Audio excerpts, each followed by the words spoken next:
오늘은 하나님의 가슴 아프신 심판, 하나님의 가슴 아프신 심판, 이런 제목으로 말씀을 선고합니다. 말하자면 못된 자식을 둔 아비의 심정, 이게 하나님 마음입니다. 자식을 사랑하고 잘 되게 하려고 노력했어도 그 자식이 삐뚤어져 가지고 아주 못된 짓만 골라서 하는데 그 아비가 과연 어떻게 해야 되겠냐, 그 말이에요. 심판을 하지는 않을 수가 없는데 그렇다고 무자비하게 할 수는 없고 여전히 마음은 긍휼이 가득하고, 그래서 때리면서도 또 책망하고, 이렇게 우리 부모의 심정으로 자식인 유다를 이렇게 지금 심판하신다는 거예요.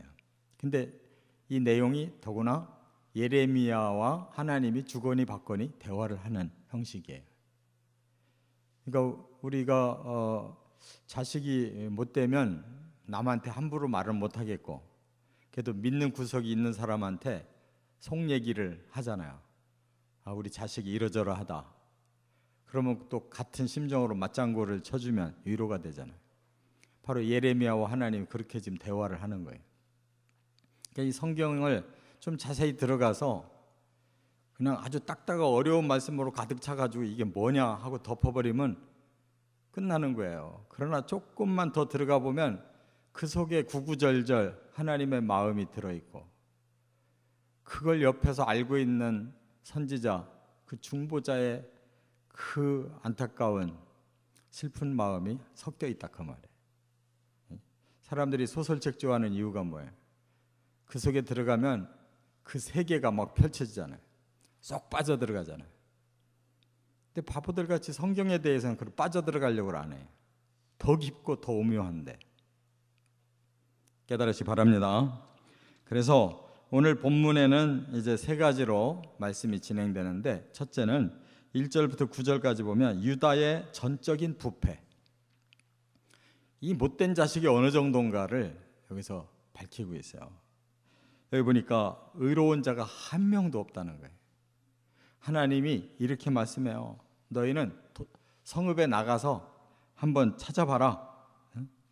정의를 행하는 사람이 있는지, 진리를 구하는 사람이 있는지 한 명이라도 찾으면 내가 이 성을 용서할게. 그리고 그들이 맹세까지도 거짓으로 한다는 거예요. 하나님 이름으로 맹세하면서 그 맹세까지도 거짓말인데 도대체 이런 자들 어떻게 그냥 둘 수가 있냐. 그냥 말만 했다 하면 거짓말이에요. 앞에서는 막 그럴듯한데 뒤에 가서 엉뚱한 짓을 계속하는, 이 타락한 자식과 똑같잖아요. 그리고 그들에게는 혼을 내도 감각이 없다는 거예요. 이게 제대로 될 자식이면 혼내면 그 다음부터 그런 행동을 하지 않고 정신 차리잖아요. 근데 때려도 아프지도 않대요. 그 말은 하나도 마음에 받아들이질 않는다는 거지. 그래서 아무리 징계를 해도 깨닫지를 못하고 끝까지 하나님을 등지니까 결국 하나님이 수풀에 사자를 보내고 또 사막에 이리를 보내고 표범을 보낼 수밖에 없지 않냐. 그렇게 결국은 죄에 대해서 무서운 징계가 임한다, 그런 뜻이죠. 그들의 허물과 반역이 너무 심하다. 근본적으로 부자지간이면 지킬 도리가 있는데 이걸 뛰어넘어 버렸다는 거예요. 그게 뭐예요? 바로 여기 7절부터 9절에 보면 우상에게 맹세하고 우상과 더불어 간음을 저지르고 창기의 집에서 마음껏 죄짓고 마치 살진 수말같이, 순말들이 얼마나 정력이 강해요. 그냥 마구 돌아다니면서 암컷들을 겁탈하듯이 이렇게 하나님의 자식이 온갖 부패한 일들을 다 저지르고 우상과 놀아나고 있다. 그러니 어떻게 보복하지 않고 벌하지 않을 수가 있냐. 이거예요. 이게 남의 얘기입니까? 우리 사람들 살아가는 모습이 다 이렇잖아요. 맨날 뉴스에 나오는 얘기가 이렇게 심각한 부패에 빠져 있잖아요. 두 번째, 10절부터 19절까지는 하나님의 징벌과 긍휼을 말씀하고 있어요. 하나님이 징벌을 내릴 수밖에 없어요. 그러면서도 그 징벌 속에는 또 긍휼이 숨어 있어요. 뭐라고 그랬어요? 여기 10절에 보니까 성벽에 올라가 무너뜨리되 다 무너뜨리지 말고 가지만 꺾어라 그랬어요. 징벌이라는 건 무자비하게 다 무너뜨려야 징벌인데 다 무너뜨리지는 마라. 가지만 꺾어라. 잘못 열매 맺은 것만 끊어내라. 그게 긍휼이에요. 이 세상을 하나님이 무너뜨려라 한 대로 했다면 이 세상은 존재하지 않아요. 무너뜨려라 해놓고 다 무너뜨리지는 말고 잘못 난 가지만 꺾어라. 이렇게 말씀하니까 이 세상이 지금까지 견디는 거예요. 그게 바로 긍휼의 징벌이라는 겁니다. 그리고 그들이 하나님께 얼마나 반역을 하는지 여호와를 인정을 하지 않고 재앙도 인정을 안 한대요. 칼과 기근도 없을 거라고 말하고 선지자는 바람이다. 그냥 한번 휙 불고 지나가면 끝이다. 그들의 말이 다 그냥 엄포지 아무것도 아니다. 이렇게 받아들인다는 거예요. 그러나 하나님의 말씀은 불이다.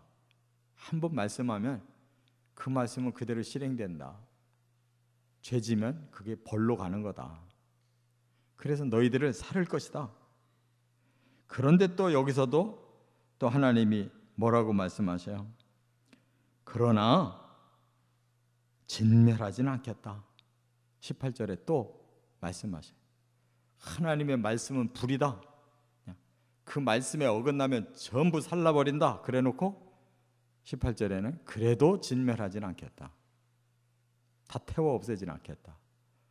그래도 하나님은 긍휼로 남겨놓을 자를 또 이렇게 계획하신다. 그런 말이에요. 그들이 와서 뭐 온갖 것을 다 빼앗을 것이다. 그런데도 그들은 하나님 끝까지 버리고 이방신을 섬기고, 그러니까 너희들에게 징계로 이방 땅으로 가서 이방인 섬기게 만들 거다.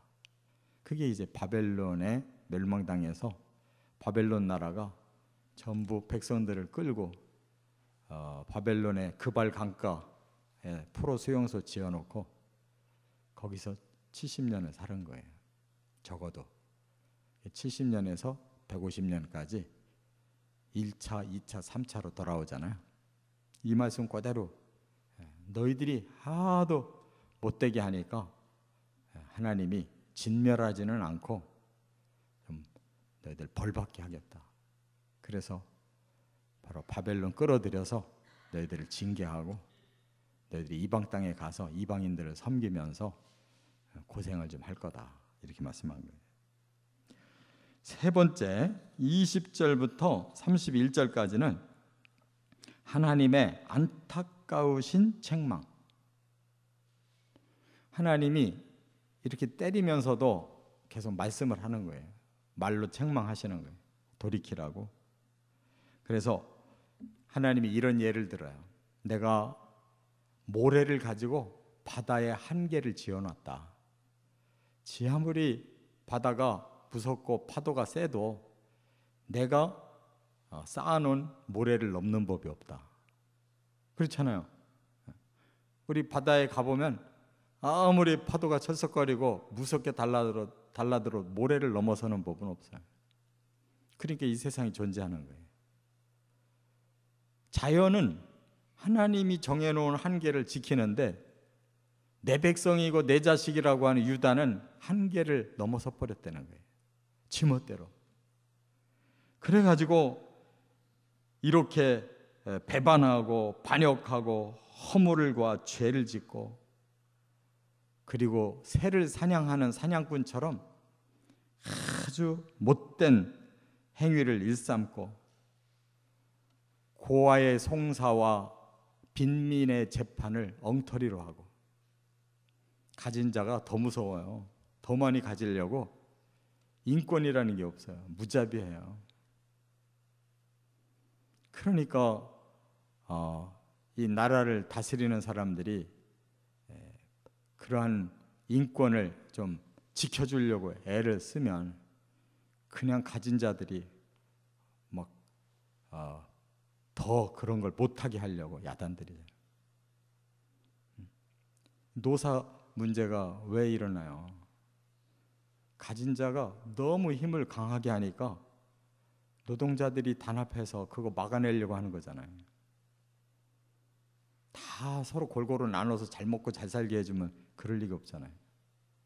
힘없는 사람들은 쫄쫄 굶고 있는데 가진 자는 너무 많아서 배가 터져 죽는 이런 세상이 벌어지니까 없는 자가 들고 일어나는 거잖아요.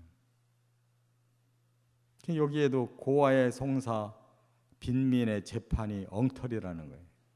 다 가진 자의 편이라는 거예요. 지금 비리가 터져도 왜 잠잠해요? 가진 자들이 막 입을 막으니까. 그러니까 이 세상이 제대로 밝혀지면 너무너무 더러운데 그게 다 감춰져 있는 거예요. 터질 듯 말 듯, 터질 듯 말다. 그대로 또 정권 바뀌면 또 넘어갈 거예요. 이게 세상이라는 거예요. 그렇기 때문에 하나님이 한탄하는 건 선지자는 거짓 예언을 하고 제사장은 자기 권력으로 행사하고 백성은 그걸 좋게 여기고 놔둔다는 거예요. 이렇게 타락했으니 어떻게 하나님이 안타까워서 그냥 있을 수가 있냐. 이 책망하시는 거예요. 이렇게 하니까 심판받지 않냐. 그거예요. 그러니까 우리 믿는 사람이라도 좀 정직하고 처음에 정직한 사람, 진리대로 사는 사람 한 사람만 봐도 내가 용서할게 하는 그 심정을 우리 믿는 사람들이라도 깨달아야 되는 거예요. 그런 사람이 없다는 거예요. 이처럼 말씀은 길어도 내용은 간단해요. 너무 못됐다. 그래서 너는 벌을 받을 수밖에 없다. 그러나 내가 사랑하니까 가지만 치는 거고 다 무너뜨리지 않는 거고 진멸하지 않는 거다. 모든 자연계는 다 하나님이 지으신 대로 한계를 지키는데 너희들은 내 자식이라고 하면서 한계를 뛰어넘어서 이렇게 악한데 이래서 되겠냐. 이 책망을 받아들이면 변화가 되는 거예요. 우리가 하나님의 말씀을 좀 더 깊이 한 걸음 다가서서 그 하나님 안타까운 심정을 좀 깨닫고 바로 서시기를 주의 이름으로 축원합니다.